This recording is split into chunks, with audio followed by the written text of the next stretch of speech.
Good morning, good morning, good morning, good morning. Desmond here, the Rideshare Whisperer, coming to bring you a brand new video today. This video is actually not it is a training video, but it is more of a video I'm talking about, and it's something that actually happened today while I was out doing Lyft. Guys, this morning, I get this request on Lyft to go pick this lady up. I won't say her name or whatever else. But I get to her apartment complex to pick her up. She finally comes out. It's her and her son.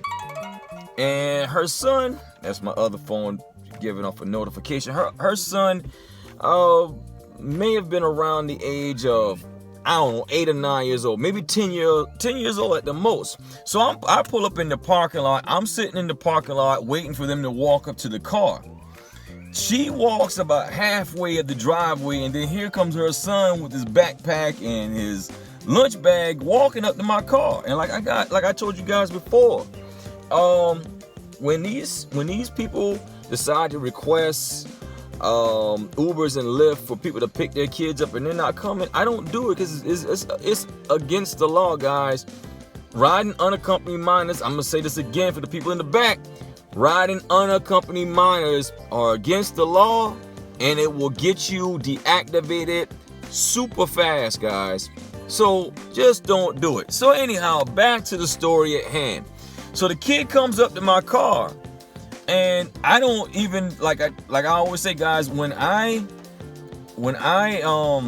pick somebody up, I never just put my car in park and let my doors go unlocked. I always keep my car in drive or reverse, just so the doors remain locked, so I can fully assess the situation at hand, guys.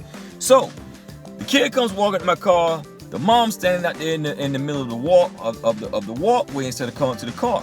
So I wind down my driver's side window and I told the mom, I said, "Hey, look, are you coming along with your child?"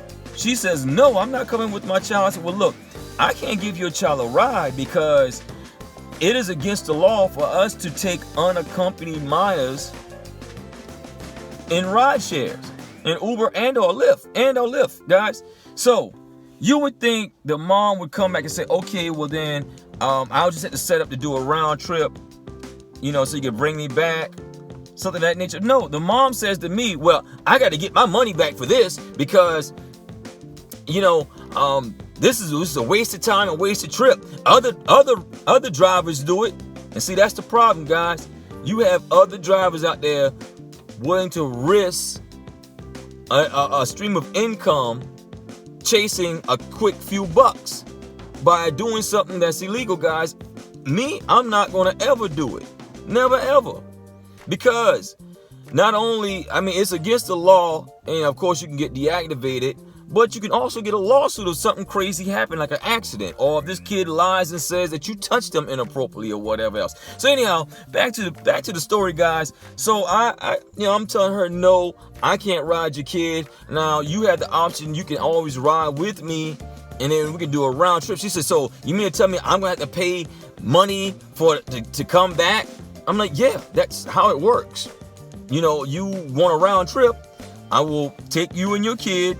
Drop your kid up at school, and then you come back home, or you can stay at the school with the kid. But either way, I can't have your kid in my vehicle by his or herself. There has to be an accompanying adult." So once that happens, she says to me, "You know what? Screw it. I'll just call an Uber."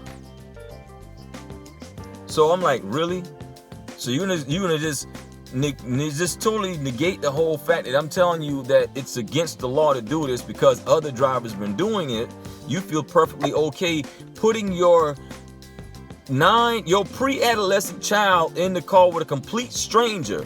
I'm not saying that I would do anything to hurt anybody's child, but you're gonna put your kid in the car with a complete stranger, and that's completely fine. But then she says, "Screw it." She said, "I'll call another one." Well, when she goes back in her apartment, she cancels the trip. I collect $5 for doing nothing. But the sad part about that is, guys, is that if she would follow protocol, her kid would have got to school. But you as a driver, you can't do that, guys. And that's a true story. It happened to me today. It happens, guys. So I figure, hey, I'll drop a video for you guys. I know I gave you guys a training video on this, but to let you know that it does happen to me and how I handle it, guys. And I'm telling you, the problem is it's not the riders. It's these sorry garbage pail drivers out here that's doing it. But don't worry, you keep doing it long enough, they will find out. Uber and Lyft will find out, and it will promptly deactivate your behind.